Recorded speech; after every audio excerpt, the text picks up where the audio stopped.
Next line है बेटा कि पानी पर रात को हाथ छुओ नहीं, नैनन के जल सौंप। यहाँ पर कवि कहते हैं कि श्री कृष्ण ने सुदामा के पैर धोने के लिए परात का पानी छुआ नहीं, यानी कि उसे हाथ नहीं लगाया, उन्होंने अपने आंखों के आंसुओं से ही उसके पैरों को धोया।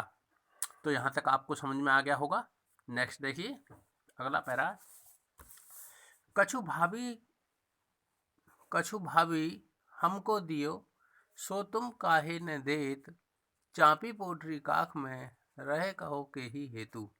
तो यहाँ पर कह रहा है कि श्री कृष्ण कहते हैं अपने मित्र सुदामा से कि हे मित्र, हमारी भाभी ने मेरे लिए कुछ ना कुछ खाने को अवश्य दिया होगा, तुम मुझसे क्यों छिपा रहे हो, अर्थात मुझे क्यों नहीं दे रहे हो। चापी पोटरी काख में रहे काहे के ही हेतु, कि तुम उस पोटली को अपनी बगल में किस कारण छुपा रहे हो, किस लिए दबाए बैठे हो, तुम मुझे वह पोटली दे दो। ये आपका है। नेक्स्ट देखिए आगे है कि आगे चना गुरु मातु दिए, आगे चना गुरु मातु दये ते, लय तुम चाबी हमें नहीं दीने, श्याम कहो मुस्काए सुदामा सो, चोरी की बान में हूँ जो प्रवीणे, पोटरी कांक में चापे रहे तुम, खोलत नाही सुदारस भीने, पाछली बानी अजो न तजो तुम, तैसा ही भाभी के तंदुल कीन्हे। कह रहे कि इस पंक्ति में कि जब पहले बचपन में हम पढ़ते थे गुरु के आश्रम में, तो गुरु माता ने हम दोनों को चने देती थी खाने के लिए, तो हम अकेले ही उन चनों को चबा जाते थे, तुमने वो चने मुझे नहीं दिए थे। आगे श्री कृष्ण मुस्कुराकर कहते हैं, श्याम कहे मुस्काए सुदामा सो। आगे श्री कृष्ण मुस्कुराकर कहते हैं कि हे मित्र, चोरी की बान में हूँ जो प्रवीण, आज तुम तो चोरी की कला में, चोरी की आदत में आज तक भी निपुण हो, अर्थात कुशल हो, वह चोरी की कला तुमने अभी भी नहीं छोड़ी है। पोटली कांक में चापी रहे तुम पोटली को लगातार अपनी कोख में दबाए हुए हो या छुपाए हुए हो, खोलत नहीं सुधारस विने, तुम उस अमृत से युक्त पोटली को क्यों नहीं खोल रहे हो। सुधारस का मतलब होता है अमृत, उन मीठे चावल कहने का तात्पर्य, सुदामा जी के जो चावल हैं वो कवि श्री कृष्ण को कवि कहते हैं कि वो मीठे उन्हें बताते हैं। आगे क्या है, पाछली बानी अजो न तजो तुम पिछली आदतों को अभी भी तुमने नहीं छोड़ा है, और वैसे ही तुम उस चोरी की आदत को भाभी के चावलों के साथ भी कर रहे हो, अर्थात तुम मुझे वो चावल नहीं दे रहे हो, तुम उन्हें अकेले अकेले ही खा जाना चाहते हो। तो बेटा आपको यहाँ तक ये समझ में आ गया होगा। तो यहाँ तक आगे देखते हैं। इसमें आगे है, नेक्स्ट लाइन है, ये है, वह पुलकनी वह उठी मिलनी, वह आदर की बात, वह पठवनी गोपाल की कछु न जाती, कहा भयो जो अब भयो हरि को राज समाज, हो आवत नाही हो तो वाही पठायो ठेली। तो यहाँ पर कवि कहते हैं कि सुदामा की मनोदशा का वर्णन किया है। सुदामा अपने घर वापस जाते हुए मन ही मन बीते पलों को याद करते हुए सोचते हैं कि श्री कृष्ण के द्वारा प्रसन्न एवं हर्षित होकर मिलना और आदर पूर्वक की बातें करना कितना सुखद और आनंददायक वह पल था। वह पुलकनी आनंद के साथ, खुशी के साथ मिलना और उठी मिलनी, बैठकर और आदर की बात, आदर से बातचीत जो की है श्री कृष्ण ने उनके साथ, वह बहुत उन्हें आनंददायक लग रहा था। आगे क्या है, वह पठवनी गोपाल की कछु न जाती, यानी कि पठवनी का मतलब होता विदाई। वह श्री कृष्ण द्वारा जब श्री कृष्ण द्वारा उनको, अपने मित्र को सुदामा को जो विदा किया गया, उस विदा के पल को याद करके मन ही मन सुदामा जी सोच रहे हैं, वे पल थे जिन्हें व्यक्त करना अत्यंत कठिन है। आगे कह रहा है, कहा भयो जो अब भयो, क्या हुआ जो अब श्री कृष्ण का इतना अधिक राज समाज हो गया है। वही भयो हरि को राज समाज, श्री कृष्ण का राज समाज हुआ। हो आवत नहीं हो तो वही पठा ठेली। मैं तो यहाँ आना ही नहीं चाहता था, उसी ने मुझे बलपूर्वक भेजा। किसने?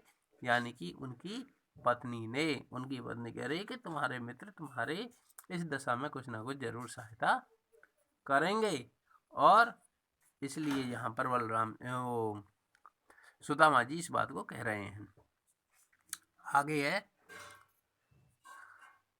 नेक्स्ट है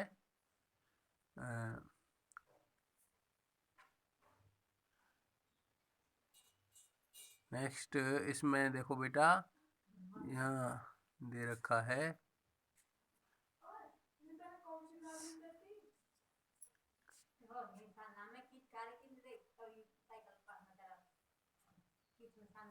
घर घर कर ओढ़त फिरे तनक दही के काज। घर घर कर ओढ़त फिरे तनक दही के काज। अब कही हो समझाए के बहु धन धरो सकेली। वहां पर कह रहे हैं कि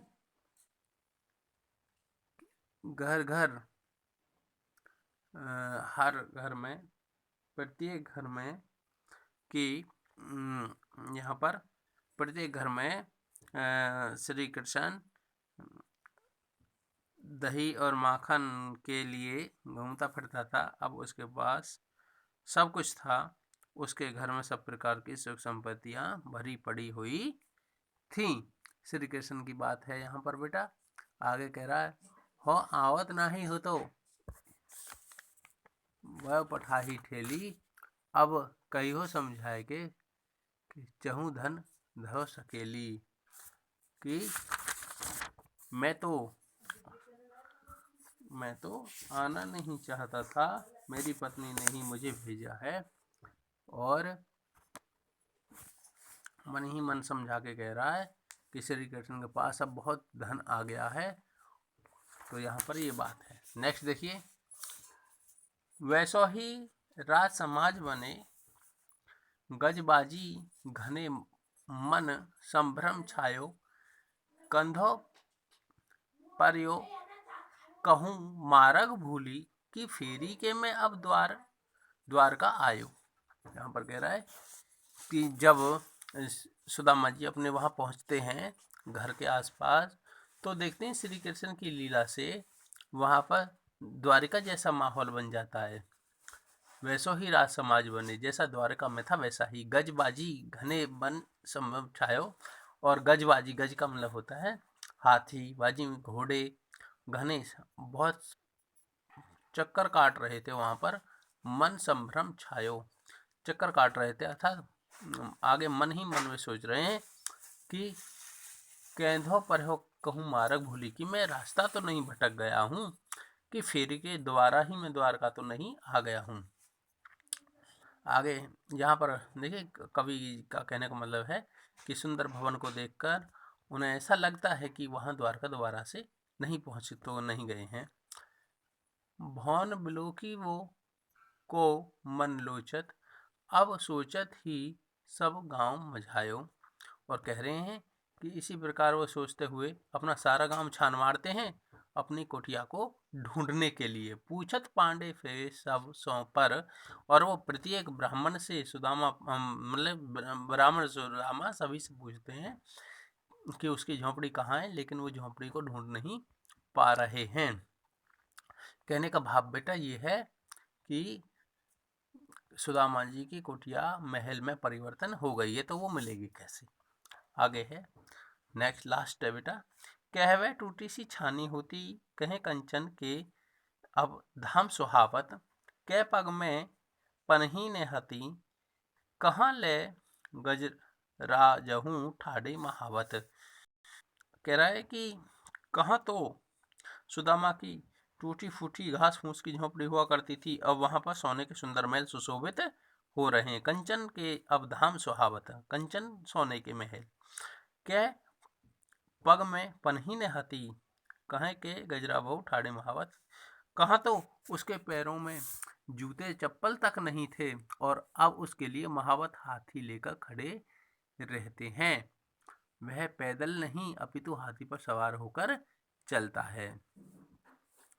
यहाँ पर आगे अब कवि कह रहे हैं कि भूमि कठोर पे रात कटे, कह कोमल सेज पे नींद न आवत, कह जो तो नहीं कोदो सामा, प्रभु के प्रताप के दाखने भावत। कि प्रभु श्री कृष्ण ने सुदामा जी को इतना दिया कि उसके सारी जो कठोर भूमि पर रात कटती थी पहले, वो सारी रात भूमि पर सोता था। अब उसके लिए हाथी महावत आदि सुसज्जित होकर खड़े हैं और कह रहे हैं कि भूमि पर वह सो जाया करता था, अब उसे अच्छे अच्छे बिस्तरों पर भी नींद नहीं आ रही है। सूखे भोजन करता था, अब जो है श्री कृष्ण की दया से किशमिश रूपी समस्त प्रकार के सुख वैभव उसे प्राप्त हैं। अब उसे किसी प्रकार की कोई कठिनाई नहीं है, यानी कि मन को वो अच्छा भी उसे नहीं लग रहा है। तो इसकी व्याख्या बेटा, हिंदी की व्याख्या इसकी करके आओ। अभ्यास का काम नेक्स्ट वीडियो में आपको कराया जाएगा। Okay, thank you.